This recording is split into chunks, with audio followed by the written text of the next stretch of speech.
gudiyada degmada Faarax Omar ayaa maanta ku wareejiyay lacag dhan $12,000 maamulka dawladda hoose taasoo lacagtani ugu tala galeen in lagu dhiso wadada qabata xabaalaha duleedka koonfur bari ka xiga magaalada Burco. gudidan oo lacagtaasi ku wareejiyay maamulka dawladda hoose ayaa waxa hadaladoodii kamid ah بريان بقى ku haynay wadada xabaalaha ee hogan ka baxda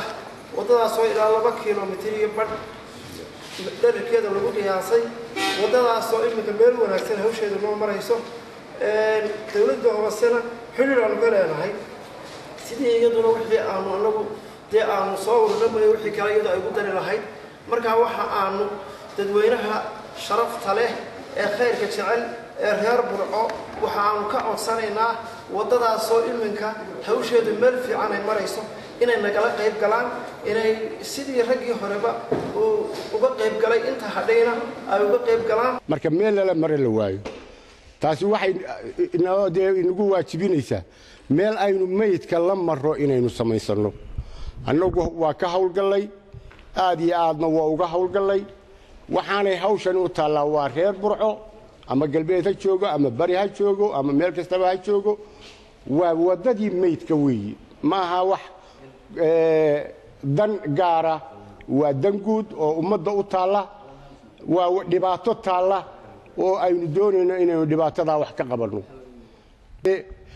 doore oo aad iyo aad noola shaqeeyay oo gaadiidka leh oo haddii alla ka dhigayo noo fudaydiyay kharashkeeda hawlqabadkeeda intaba aad iyo aad noogu hawsha noo fudaydiyay $12,000 weeye waxaan halka ballan qaadaynaa inay noqonaynin lacagtii u dambeysay ee haddii ilaahay nafta inoo daayo